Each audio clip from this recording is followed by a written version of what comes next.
drive to Palm Springs. It took like an hour and a half to get there. So like we was just chilling it once again, taking in the sights, y'all. Scenery. Because I don't see mountains on an everyday basis. Just every time I looked out the car window, it was like a reminder, like, you are in California. Yes, the scenery was beautiful. And I've been a lot of different places, but it's still, you have to take in those moments. It's very important. Mm-hmm. So that was amazing. And then once we got actually into Palm Springs, first mission was to find the Coachella sign that Nicki and Beyonce did the Feelin Myself video they shot the beginning at. So this is the Coachella city limit sign. Yes. We wanted to find the one that they were at. There's actually 2 of them that are there. So people might get confused. The one that Nicki and Beyonce was at, that one's ducked off somewhere in Coachella, and that has the elevation number of 70. The other one is on the highway. That has the elevation number of 71. So, me, of course, I want the original. So, we drove. We found it. Yes. It was on the side of the road. It was ducked off. It was like in the middle of nowhere. By some train Literally tracks. in the middle of nowhere. I'm like, where was I the day that she was shooting this video? Why didn't I just get magically dropped to California? No one would I have ever found them. Right. You could have just been walking around and someone would have been like, why are they filming? Okay, whatever, and keep it moving. It was such a ducked off place. And probably the time that they were out there, the sun was probably just coming up. And people was riding by like, oh, look at these people out here. They ain't paying no, like they was looking at us. Look at these people out here. Lock the doors.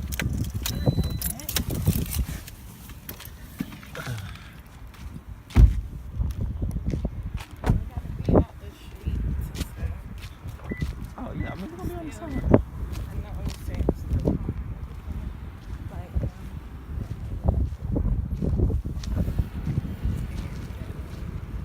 So let's go to the middle. Of taking. Oh, you. I thought we were gonna stand up underneath it. Oh.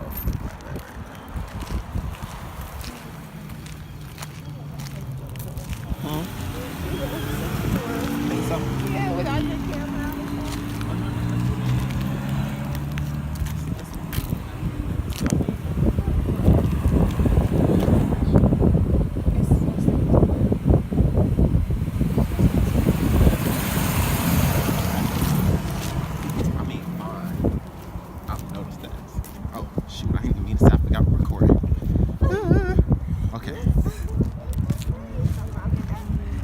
I forgot we were recording. They didn't pay no attention to who we were. They just seen us out there. There was a lot of... Were there Latinos? Yeah, it's a lot of... it's a lot of Latinos, Hispanics that are in California. But hey, cool beans. So when we found the sign... So first of all, I had all this planned out. Yeah. I knew how the original picture was.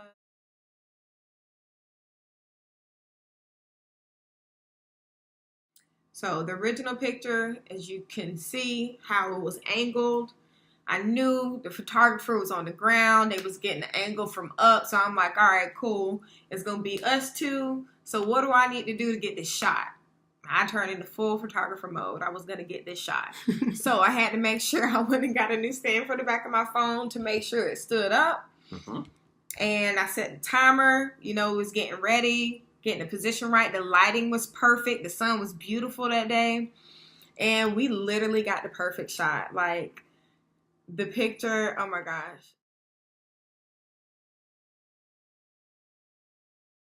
The picture was, like, amazing.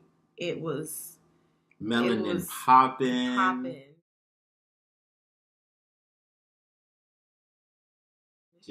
Just really great. We took a number of pictures just to make sure we got the right shot because, you know, the sun was blazing in our eyes. I wasn't taking no chances of me not getting the right shot.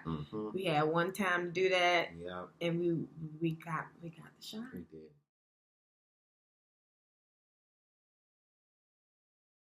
And it was a moment, and it's crazy because I was so excited to actually see the sign. I get excited. It set the tone for what your whole weekend was about to be, and we didn't even know how epic the weekend was going to be. It set the tone for the weekend. Like we went to the spot that Beyonce was at. We about to get ready to see her, so it just set the tone for everything. Once I got that perfect shot, I low key look like Beyonce in the picture. We should have poured straws on who was going to be Beyonce in the picture because she just automatically assumed it was going to be. I mean, who else was going to be Beyonce in the picture? I'm confused. Anyways, so we got the shot, and we was off to the hotel to check in. So we stayed at Hampton Inn and Suites. We got the hotel package for 4. We all split the room costs. It was me, my friend Danielle, Deidre, and Danielle's boyfriend.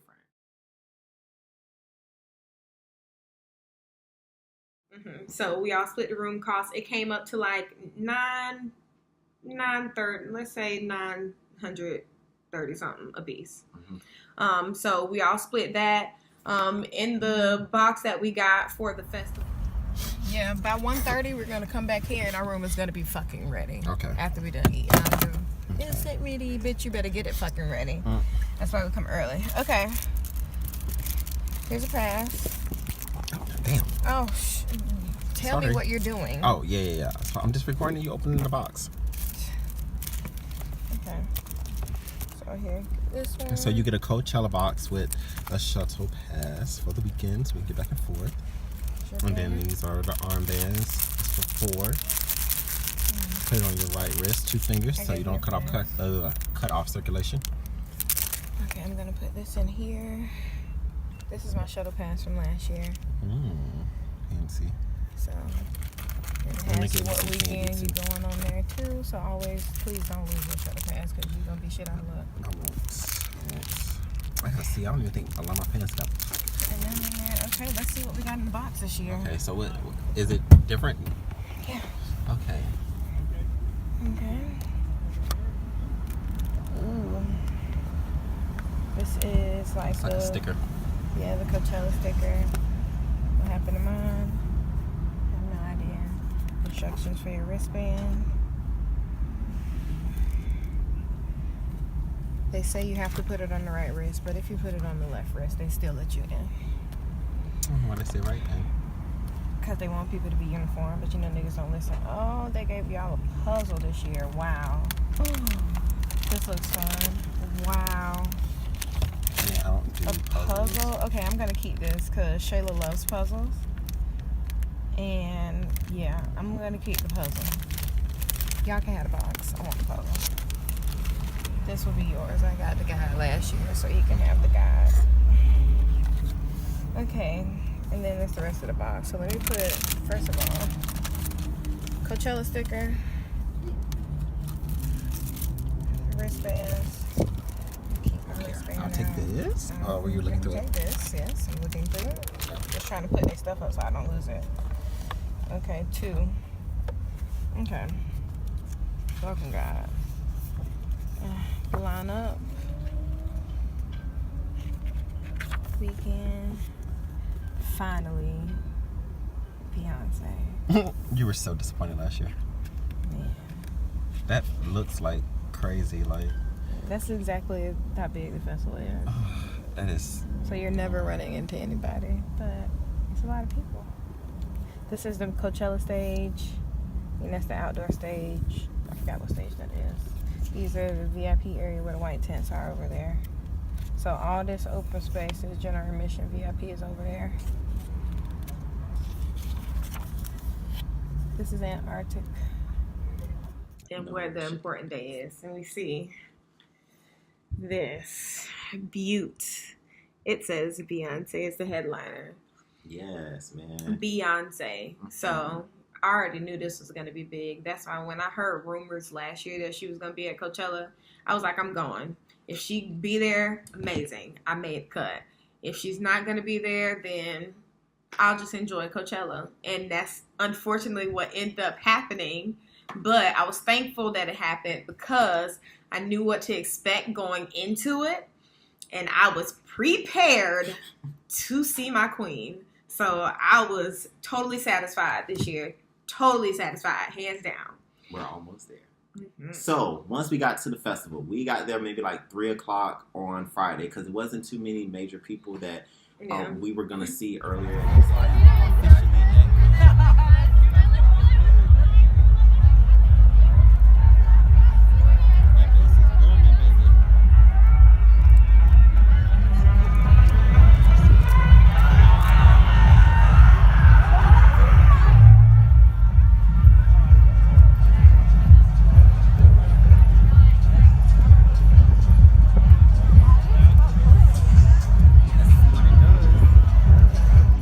artist we actually saw was Daniel Caesar. I want to see Daniel Caesar so much. One of the things I will point out, I love getting introduced to new artists because even though I'm a major music head, I don't know everyone. And I knew a couple of Daniel Caesar songs, but I didn't really know a lot of his music. And he did a really great job. Great job. You can tell that he grew up in the church from the way that he sings because his music, his vocals arrangements was just really, really nice. His album, Freudian, his album was amazing. He did almost all the songs off of his album. He did Get You. He did Best Part. And he brought out If life is a movie and you're the best part. That was nice. It was so nice. That's the one thing I loved most about Coachella last year. You get so many artists that's not even on the lineup that you didn't pay for. But, so many people bring out other artists that you're not expecting. So it just puts more excitement into the festival. And it's just more for you to look forward to the next day. Mm-hmm. So that was really exciting. He had a really good set. Yep. And the fact that whenever they bring out someone, they normally let them perform something. So H.E.R actually performed Focus. So I was happy about that because I did a really good job.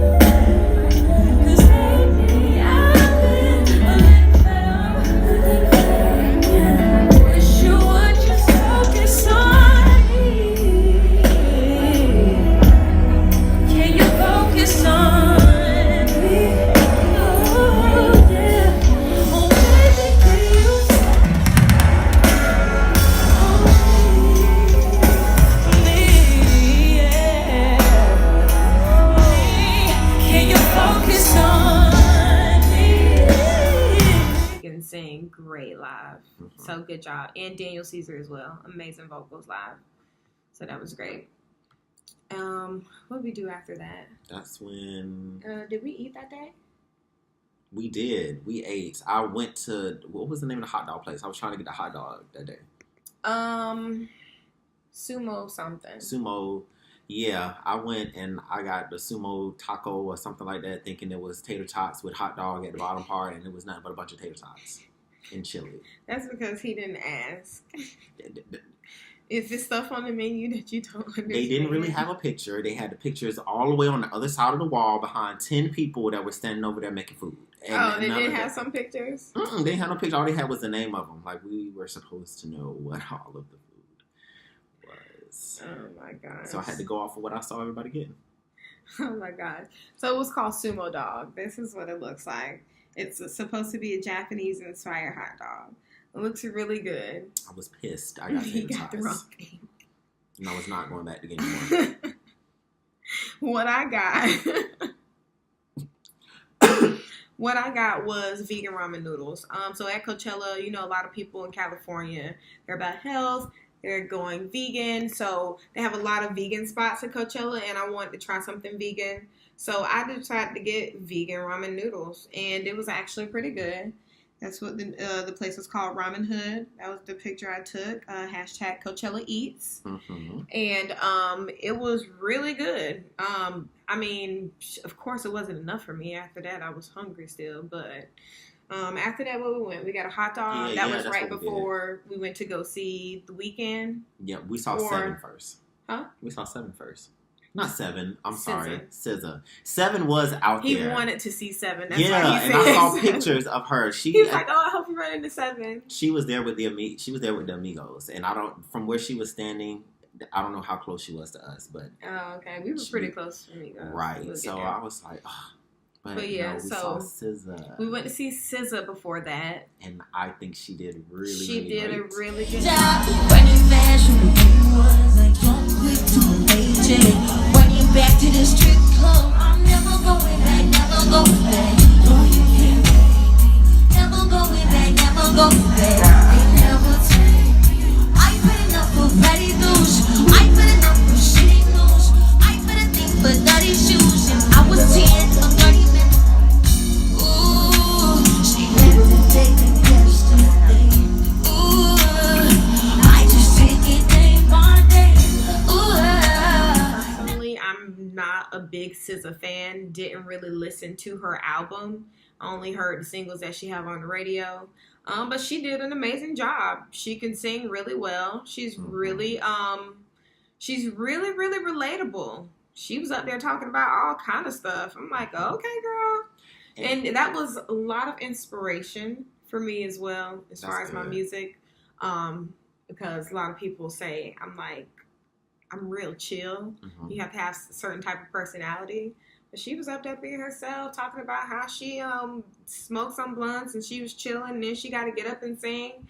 I mean, yeah, it just teaches you to be you. Cardi teaches me the same thing. Cardi does not change for anything. So yeah, it's a lot of inspiration within the festival as well. We're gonna get to that as well. But SZA was great, and we got more special guests. Right. With SZA, I did want to mention, now I've actually heard SZA's album. So she performed about 3/4 of the songs off of her album. She performed songs I like Go Gina. She performed Broken Clock. Yeah, I like Broken Clock. She actually opened up with Supermodel, which is the first song on the album. So I thought that was super clean. When she performed her song with Kendrick. I'm having a brain fart, so I can't think of what it is. But that was actually her introduction to bring Kendrick out, and I was so excited. And they performed All the Lights as well. So that was really good. All the stars. All the stars.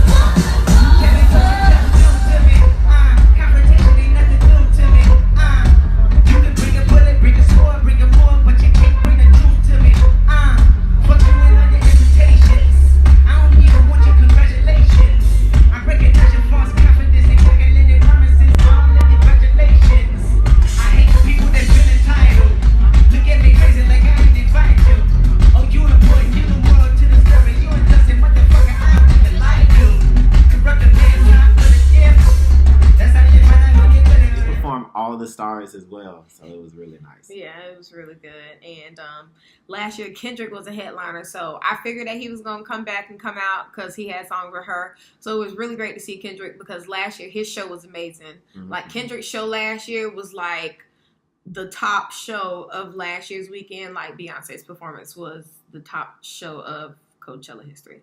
So it was really nice to see Kendrick. He's an amazing artist. So that was really great.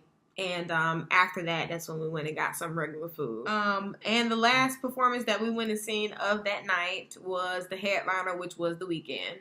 So all the headliners, they usually come on around 10 or 11. The Weeknd came on at like 10:05, I believe. By that time, we were kind of tired. We weren't really trying to be up in the front to see The Weeknd, because we were up in the front to see SZA. And it took us forever to like get up in there and to stand. You got people pushing you, and it is a mountain of people, you guys. Mind you, it's fun, but it's a mountain. The number of people they recorded at Coachella is 99,000.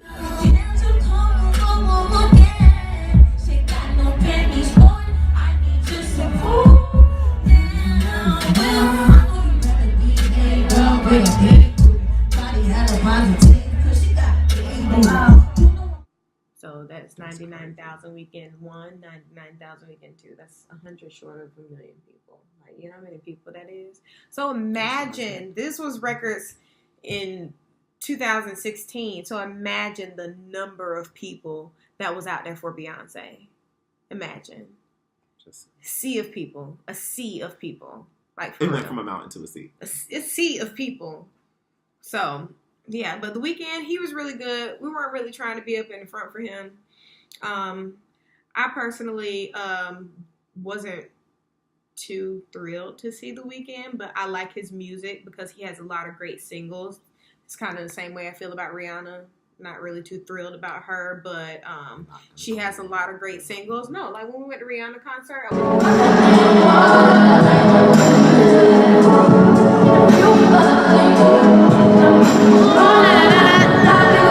thrilled to go to her concert. But when I got there, she put on an amazing show and changed my mind about her. Like, I low-key love Rihanna, kind of. Like, because the show she put on for me was amazing. And The Weeknd, I listened to his music. I was like, yeah, I don't think I'll ever go to a Weeknd concert. But The Weeknd was singing his behind off. He was. I could definitely say that. He was singing. I liked his set. He actually had like a half face on the set. And then when he sung his song, I Can't Feel My Face. When he sung his song, I Can't Feel My Face, like in the third verse, the face like split open and...